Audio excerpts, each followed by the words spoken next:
Simon, okay? Okay? It went well. It was great. Went well. It went well. Yeah, great. Well, the tension and for the understudying is tremendous because you never know what is going to happen, you know? You might be 10 performances, you might be at the house and everything is going fine and so on, and so everybody's in good health. And maybe one day then you are late for whatever circumstances, traffic or something, you know, everybody's despair, said, what happens, you know, you have to sing today. It was a Saturday, I remember I have been rehearsing the whole afternoon Turandot here at the Met, and the day before I was singing Tabarro at the City Opera, that was Friday, and Wednesday I sang Pagliacci. So I have quite a week. And I arrived, we used to live, my wife and me, we used to live in New Jersey. And she was expecting our second baby. And actually she and my mother, they have been going out, you know, because actually our son was born on the 11th of October, so a few days later. They went shopping, and it was a call from Mr. Bing, and said, Placido said, come back quick as you can, because you are not going to see the performance, you are going to sing the performance. I said, what's the matter? I said, yes. I said, Franco is not feeling well. So I came, and because the call was made already quite late, as I said, the performance started at 8:20, and it was very, very strange, because I must arrive at the theater maybe only about 10 minutes to 8, you know, so I have to get makeup and costume. And I was singing in the car because I was vocalizing, you know, warming my voice. And I can see a car near me, and they were laughing. And then I called them, and they bring down the, you know, the window. And I said, are you going to the Metropolitan? He said, yes. I said, don't laugh. I said, you are going to listen to me tonight, you know. So I'm singing, so I'm giving you a preview. Normally I know who is covering me for the part of Zygmunt here, but they told me it was a new tenor, a young tenor, and from New Zealand, and so it was a great surprise for me to find young Simon and to hear him. The voice has the power to do the held and repertoire, but it has the easiness and the lightness to sing, you know, a powerful Rodolfo and Alfredo.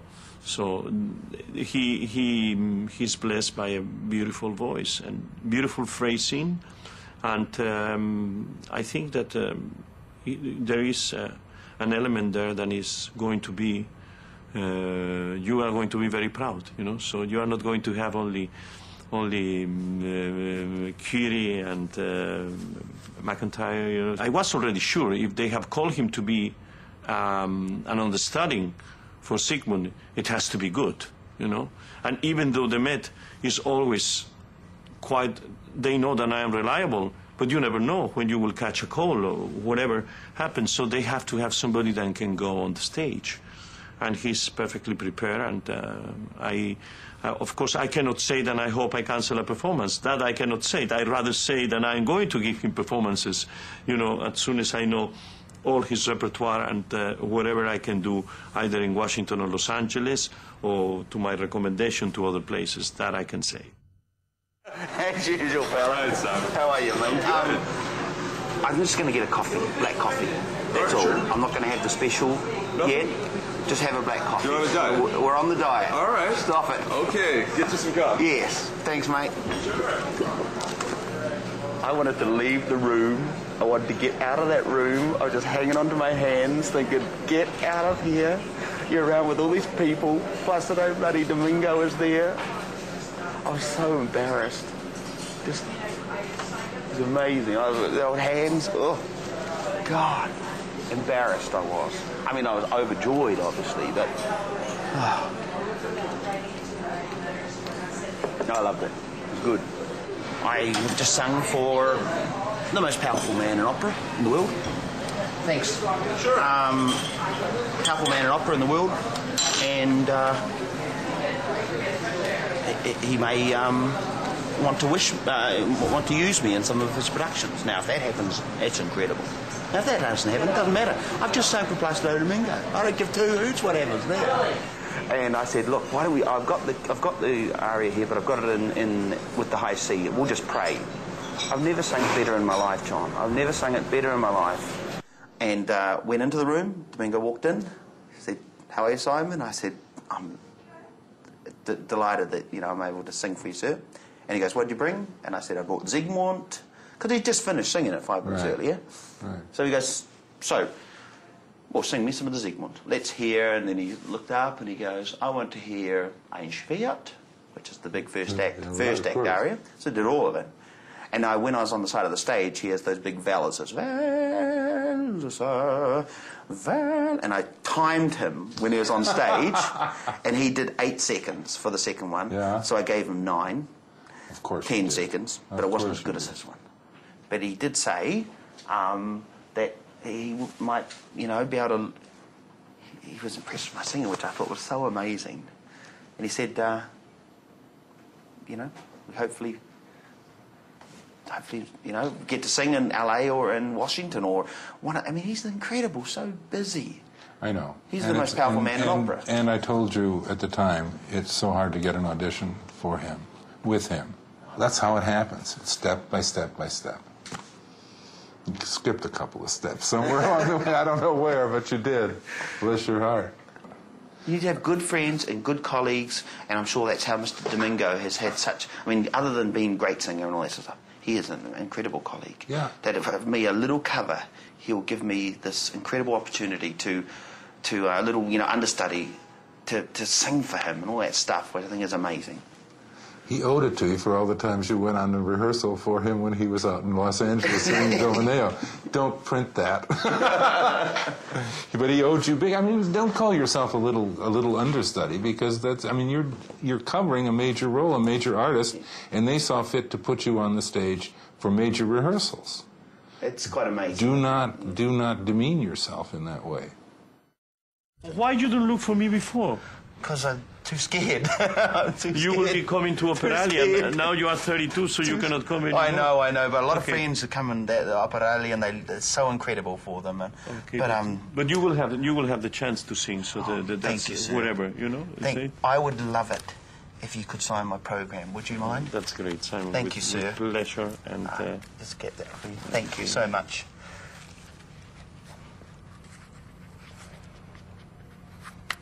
Okay, so you will have it. Thank you. Sure. Thank you, Maestro. That's great. Thank you very much, Wonderful. sir. Okay. It's been a great honour. Thank you. Thank you. Pleasure. And thank you. And bon voyage. All right.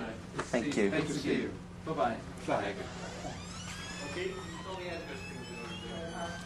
Sign my program. He just didn't bloody sign the program. He wrote a big spiel. Wonderful. God. Okay. We need a drink. Simon, great tenor and friend. Didn't put that in there. With my best wishes for a big career. Placido Domingo. I'm going to get that framed. Definitely framed.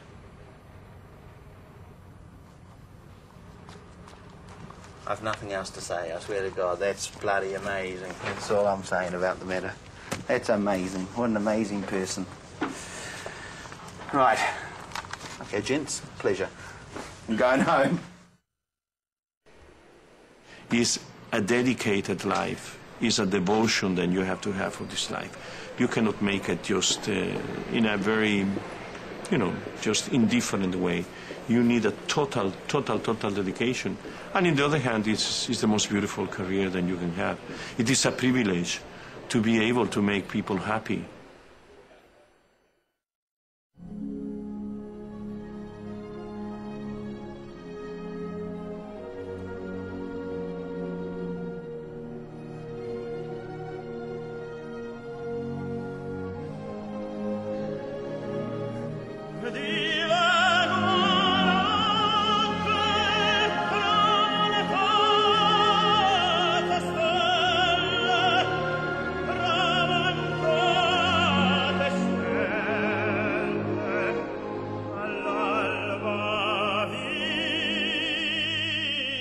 cielo